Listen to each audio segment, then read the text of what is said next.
Assalamu alaikum wa rahmatullahi wa barakatuhu. Um, MashaAllah, Alhamdulillah, we have almost completed ism. Also, related harf related to ism. Also, we have completed. Like ism, we have completed. We already did all the four properties, and we did the independent pronoun, and then we have completed the harf of nasib, harf of jar, and those are the main harf of ism. And we have completed the 5 fragments. Now this is the last part of the ism studies, that is Jumlah Ismiyyah. That means now we almost finished the word, that is ism. Then we have completed the fragments. Now we come into the sentence, the final part of it. So when it comes to a sentence, there are two type of sentence. One is Jumla Ismiya and Jumla Fi'liya.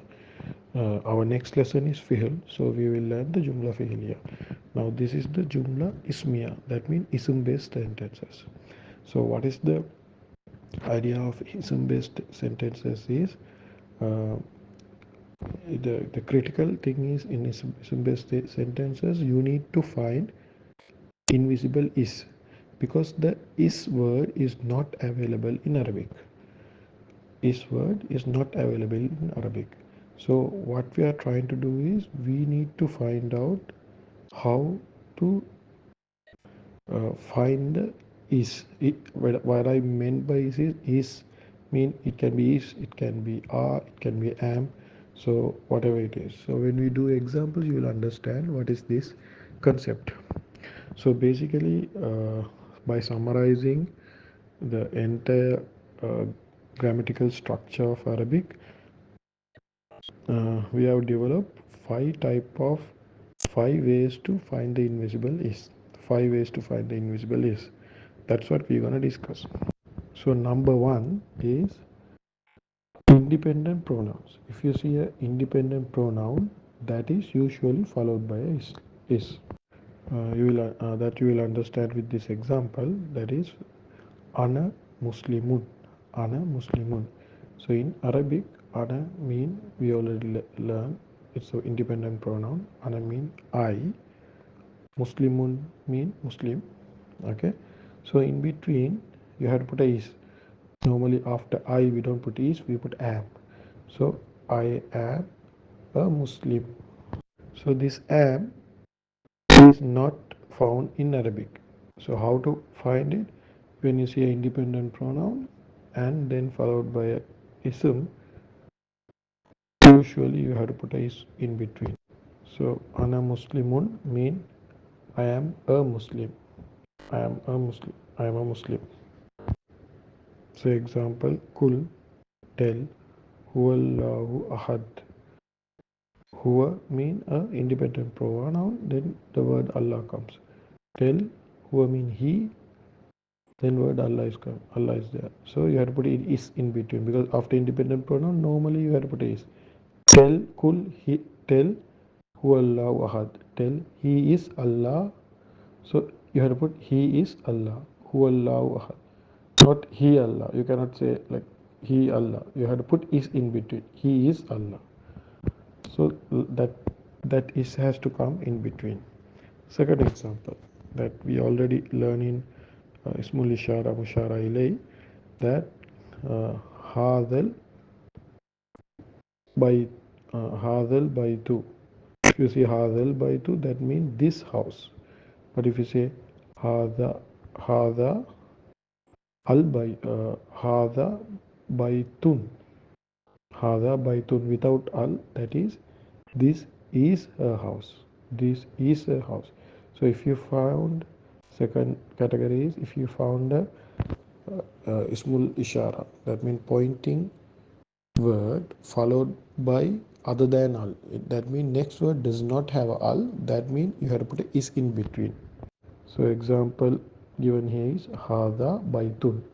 So hada baitun mean this is a house. This is a house. Okay. So that means hada baitun.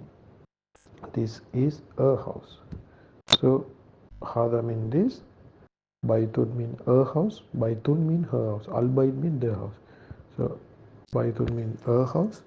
So you have to put a is in between, because after hada, if the other word does not have al, that means you have to put is in between. Hada baitun, that means this is a house.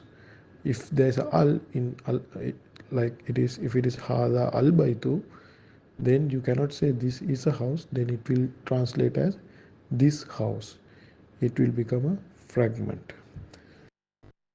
But if you see hada without next word is al, that is hada baitun, then it will become a sentence.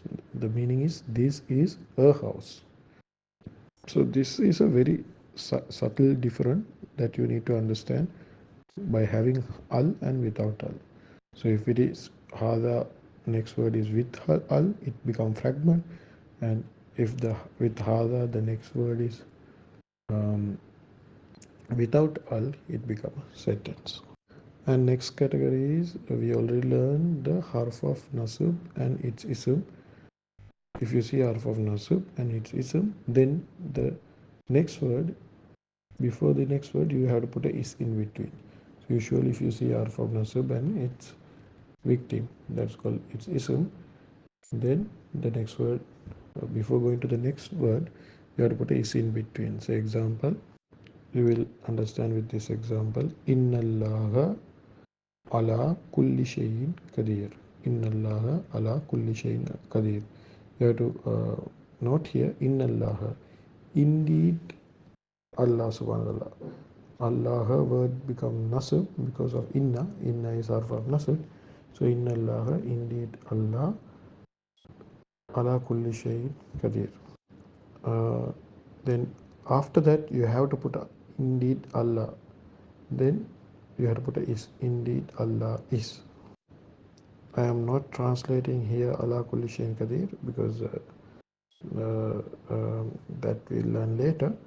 But now what you have to understand is innallaha. After innallaha you have to put a is before translating the rest of the sentence, because it is harf of nasab and it's ism. So innallaha, indeed Allah is. That is not available in Arabic, but you have to put a is before translating ala kulli shayin qadir. The next category is, you have to put a is if proper followed by a comma. If proper followed by a comma, you have to put a is in between. So example, al kutubu sagiratun. Al kutubu sagiratun. Al kutubu means the books. Okay, the books. Al kutubu means books. Kitab means one book. Kutubu means multiple books. Either one book. Kutubu means plural books. So al kutubu means the books. Sagiratun. Sagiratun here is common. Kitab is proper. Al kutubu is proper because al is there. Sagiratun is common because there is no al. So the translation is, the books are small. Books, al kutubu mean the books. Sagiratun means small. So you have to put in between is. Here, since it's books, you have to put a. Instead of is, you have to put a. So the books are small. So simple as that. So this is another category, proper followed by comma. The final one is a detailed one. Okay, it's there's a huge discussion. There's a separate chapter in final one, but that is called break the chain. But here we will quickly learn that if you if you if you couldn't find any fragment or any relationship between two words, that means the next in between you have to put a is. So you have learned 5 types of fragments. So if you couldn't find any of these fragments, we call break the chain. So that means that has to be separated. Then you have to put is in between. I'll translate, then you will understand this concept. Ar-rujulu fid-dari. Ar-rujulu fid-dari. Okay, if you take this example, ar-rujulu mean the man. Ar-rujulu mean the man. Fid-dari. Fi mean fiddari. Actually, it is fi addari. In Arabic, we have to combine, and when you recite it, we have to combine and say fiddari. Fi addari. You have to recite it fiddari. So dar mean house. Okay, fiddari. There is a relationship between fi and dari. What is the relationship? Fi is harf of jar. Ba ta kaf lam waw mean fi. See, fi is there. That is harf of jar. So harf of jar word make the next word jar. So that's why addari. It's not addaru, addara. It is addari. So because harf of jar make the next word jar. Dari is jar. So fiddari mean fi mean in. Addari mean the house, in the house. So fiddari there is a relationship that is called harf of jar majroor. We learn harf of jar and the majroor. So the jar it makes the ism jar. So we call jar majroor. Fiddari jar majroor. There's a relationship. But if you take ar-rujulu, ar-rujulu and fi, there is no relationship. Ar-rujulu and fi, there is no relationship. So ar-rujulu is the man and fi is in, but there is no relationship between these two. So if there is no relationship between these two isms, that means we are saying that is breaking the chain. That means there is you cannot link those. The chain is broken. So you have to put a is in between. So ar-rujulu means the man. Then you have to put a is because there is no relationship between fi and rajulu. So you have to put a is in between. So how to translate this? Ar-rajulu, the man. You have to put is, the man is. Then you have to say in the house. That is fiddari. In the house. The man is in the house. So it's very simple. It's very simple. So if you listen to this record multiple times, you will understand this is a very simple concept. You already learned the fragments. If you cannot find the link in it between the words, that means you have to break the chain. Now we are purely talking about Jumlah Ismiyyah. All these words does not have any fi'l. So when it come to fi'l, then we have the way we deal is completely different. That's what we are going to learn in the next lesson, inshallah. There are lots of examples are given that you can find in Quran. So you can simply search these Quran verses and you can find the meaning, and you will find the is invisible is in between these words. But I will give only one example, that is in Surah Fatiha, to find the related to this. That is how we start the Surah Fatiha. Alhamdulillahi Rabbil Alameen. Alhamdulillahi Rabbil Alameen. Alhamdu means al, since al is there, you have to start with the. Hamd mean two things, praise and thanks. So the praise and thanks. Alhamdu mean the praise and thanks. Then we have lillahi. Lillahi word is two words. Li is one word. Allah is another word. So li is harf of jar. So that is a jar majroor. Harf of jar is there. What is the harf of jar? Ba ta kaf lam. That lam is the one making lillahi. That's why the word Allah becomes jar.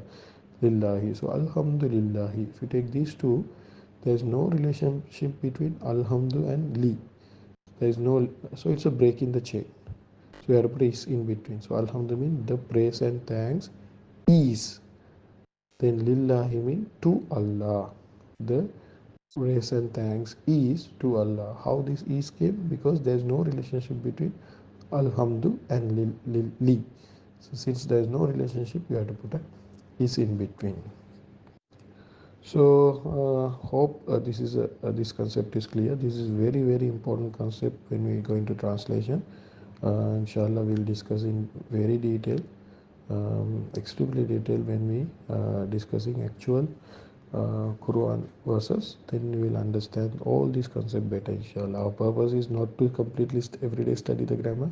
Our purpose is to understand the Quran, from these decode the Quran from this grammar perspective, and understand the meaning. And when we are in the prayers, understand the Quran and recite the Quran. That's the ultimate objective, and take it to our life and spread the Quran across the world.